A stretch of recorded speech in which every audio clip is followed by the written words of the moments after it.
안녕하세요. 시골댁입니다. 이장집 왜 아직도 안 부수는겨?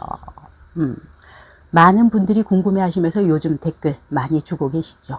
불법 건축물 철거 대체 언제 영상 올리실 거예요? 아직도 철거하지 않으셨나요? 이 사건은 행정적으로 시간이 필요한 일이다 라고 간간히 제가 말씀드리고 있음에도 불구하고 많은 분들이 궁금해하시고 성질 급하신 분들은 저를 닥달도 하십니다. 시골댁은 왜 이장집 부수는 거는 안 보여주고 그 이야기는 하지도 않고 왜 맨날 다른 영상만 올리십니까? 환장하고 잡죠. 저는 시간이 필요한 일입니다. 불법이면 바로 부숴야지 무슨 시간이 필요하단 말인가? 왜 철거하는데 이렇게 시간이 걸릴까요? 불법으로 집 짓는 거 맘먹기에 따라서 빠르게 진행할 수 있죠. 어차피 내 마음대로 신고 허가 없이 짓는 거 혼자 결정하고 지으면 그만이죠. 집터의 수도와 전기 해결되면 짓습니다. 간단하지요. 정화조는 뭐 이런 시골에서는 일거리도 아닌 듯 싶고요. 그냥 제 내피셜입니다. 수도와 전기는 농사용 전기나 또 마을 상수도 있으면 해결되는 것 같고요. 그러면 반대로 그들은 왜 아직도 철거하지 않고 있는가? 민원이 제기됐기 때문이죠. 그냥 마음대로 자기가 알아서 불법물 짓는 것처럼 마음대로 그냥 부수는 것이라면 하룻밤새도 할 수 있는 것이죠. 그러나 일단 민원이 제기됐기 때문에 불법 건축물 철거라는 기본 행정 절차에 따라야만 합니다. 지을 때는 불법으로 지었지만 철거할 때, 부술 때는 민원이 들어왔으니 법을 지켜가면서 맞춰서 철거해야 된다는 이야기입니다. 현장에 따라서 석고보드, 천장 텍스, 철골, 시멘트, 벽돌, 폐목재, 폐유리 등등의 폐기물이 엄청나게 나오게 되죠. 이때 5톤 이상의 폐기물이 나오게 되는 경우 신고서를 작성하고 제출해야 철거가 가능하기도 합니다. 이 부분에 대한 영상을 제가 만들어 드리지 않으니까 그래서 많은 분들이 답답해하고 계신 듯 합니다. 사실 우리들은 생활하면서 불법물로 예상되는 건물들 간간히 보며 살아가고 있습니다. 그러나 나에게 별 문제가 되지 않으면 또는 주변에 피해를 주지 않으면 내 시간 들여가면서 문제 삼지 않으려고들 하죠. 적당히 못 본 척 넘어가고는 합니다. 시골로 들어갈수록 이런 불법적인 건축물 많이 있습니다. 예전에는 몰라서 실수로 등등의 이유가 있기도 했지만 요즘은 좀 다르죠. 정확히 법을 알면서 인지하고 있으면서 건축 완료 후 처마를 달아내기도 하고 간단한 창고를 만들어 사용하기도 합니다. 뻔히 불법이라는 것을 알면서도 완공된 집에 살그머니 왜 처마나 창고를 만들게 될까요? 아주 간단하죠. 주변에서 불법이라고 신고하지 않으면 그냥 사용하면 된다라고 생각하기 때문입니다. 반대로 불법물로 신고당해도 시정명령이라는 것이 있기 때문에 그 기간 안에 원상복구, 즉 문제되는 부분을 철거하게 되면 아무런 불이익이 없기 때문입니다. 법을 잘 모르고 그랬다. 원상복구하겠다. 네, 그렇게 원상복구합니다. 그러면 끝이죠. 허나 이 동네 3인방의 사건은 좀 다르죠. 그들은 지금 제가 민원을 넣었으니 그 행정에 맞추어서 진행 중인 것입니다. 그렇다면 그들의 사건은 지금 어디까지 와 있는 것일까요? 아주 기본적인 것부터 한번 살펴보겠습니다. 이 동네 3인방의 불법 건축물 민원 제기 날짜, 제가 민원을 넣은 날짜는 이렇습니다.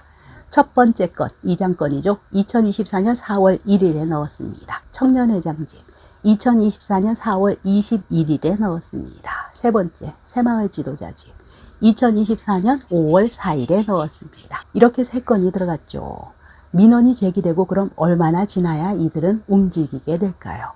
여기서 움직인다라는 것은 불법 건축물을 철거하거나 매년 벌금을 내고 살거나이죠. 하지만 벌금 내고 사는 거, 매년 내고 사는 거 현실적으로 불가능합니다. 힘들죠.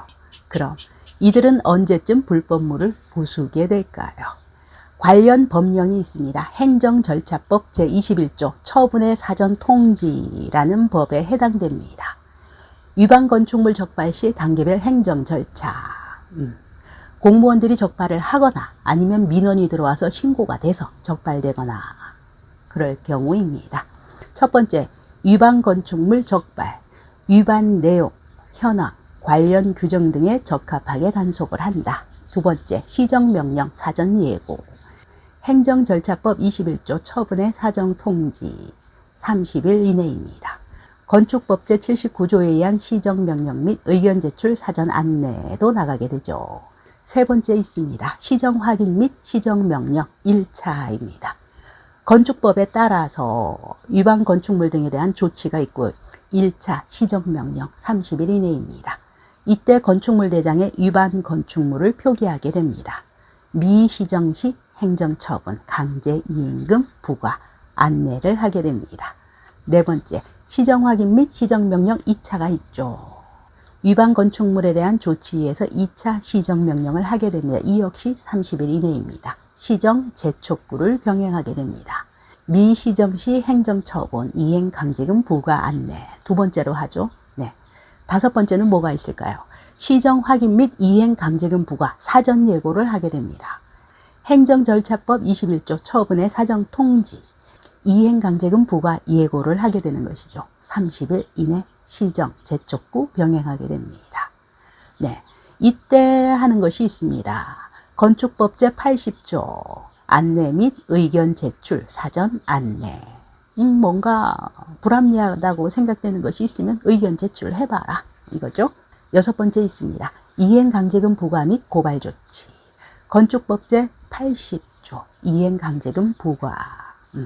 부과하는 사유, 위반 내용, 납부 기한 등을 기재하고 이의 신청도 받아주게 됩니다. 일곱 번째, 이행강제금 납부 확인을 하게 되죠.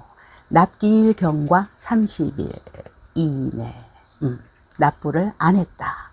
이행강제금 미납부 시 이제 재산 압류를 들어가게 됩니다. 지방행정제재 부과금의 징수 등에 관한 법률 제9조 압류의 요건, 체납자 납부 촉구 및 재산 압류 조치, 부동산 차량 계좌 등등을 압류하게 되죠. 여덟 번째, 시정 확인, 시정 재촉구, 이행강제금 반복적으로 부과, 시정 완료 시까지 강제이해금을 반복적으로 부과하게 됩니다. 이후 그럼 또 어떻게 되는가? 마지막에 분명 계속 버티면 재산 압류까지도 들어가게 된다고 했습니다. 부동산, 차량, 계좌 등등 꼼짝할 수 없는 상황이 되는 것이죠. 또 한 가지 있습니다. 네, 강제 집행 들어올 수 있죠. 법원에서 집달리 직원들이 나와서 강제로 부수게 됩니다. 철거하게 됩니다. 사실 그 꼴을 보느니 차라리 내 손으로 부수는 게 맞죠. 계획에 맞추어서 차근차근히 말입니다. 여기까지 제가 혹시 잘못 알고 있거나 미흡한 점이 있다면 댓글 달아주시기 바랍니다.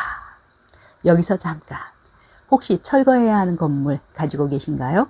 아니면 시골에 양성화해야 하는 시골집 가지고 계신가요? 잠깐 알아보고 가도록 하겠습니다.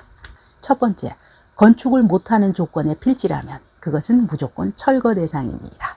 두 번째, 건축이 가능한 조건의 필지라면 양성화도 가능하다고 합니다. 과거에는, 옛날에는 무허가 건축물이 하도 많아서 대충 10년 단위로 양성화 기간을 주고는 했다고 합니다.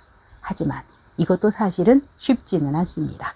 두 번째 말씀드린 이 부분은 담당자가 인지하고 있지 못하고 있었을 때이죠.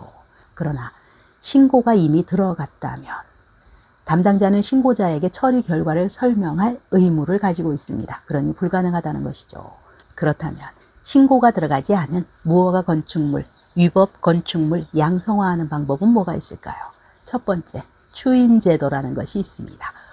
허가나 신고 없이 건축한 건축물이 현재의 건축 법령에 적합하다면 사후에 허가나 신고를 받아 정식으로 인정받는 제도입니다.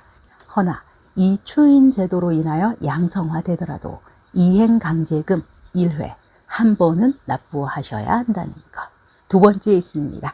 양성화 특별법을 이용하는 방법이죠. 이것은 5년에서 7년 정도마다 한 번씩 시행되는 법이라고 하는데요.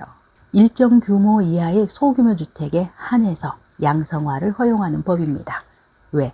서민들의 주거 안정과 재산권 보호가 목적이기 때문이라고 합니다.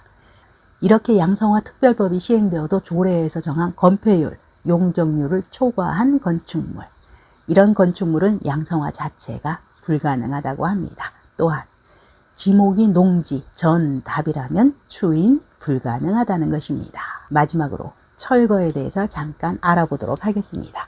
철거를 하기 위해서는 건축물 해체 신고 인허가를 받아야 합니다. 2020년 이후 시골집 구옥 철거도 안전사고 예방을 위해서 법으로 강제하고 있다고 합니다. 건축물 철거 인허가 기준도 있죠. 어떻게 적용되는지 잘 살펴보셔야 하고요. 철거 인허가에 필요한 관련 서류도 있습니다. 건축물 해체 허가 신청서, 건축물 철거 계획 심의 신청서, 해체 공사 계획서, 구조 안정성 검토서, 안전관리 계획서, 환경관리 계획서. 이제 또 움직인다면, 실제로 진행하게 된다면 성면조사, 전문 허가업체 맡겨야 되겠죠. 건축물 해체 신고 허가 시구군청에서 합니다.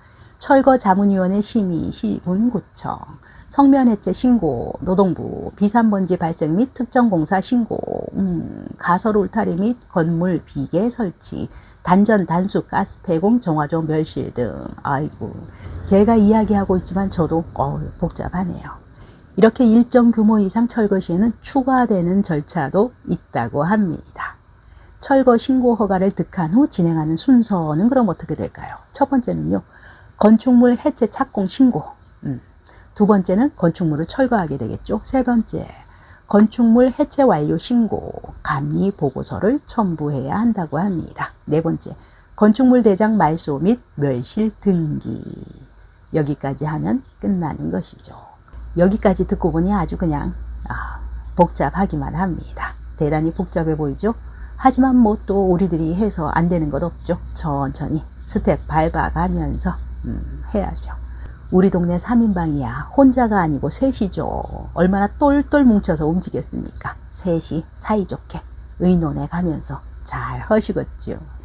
이렇게 불법 건축물을 철거하는 데도 필요한 행정처리 시일이 있고 또 행정 절차가 있습니다. 결론은 이 동네 3인방의 철거는 제 계산상으로 다음 달인 10월을 기준으로 10월 앞뒤로 진행하지 않을까 생각해 봅니다. 오늘도 여러분의 소중한 시간 저와 함께 해주셔서 대단히 감사합니다. 여러분 모두 사랑합니다.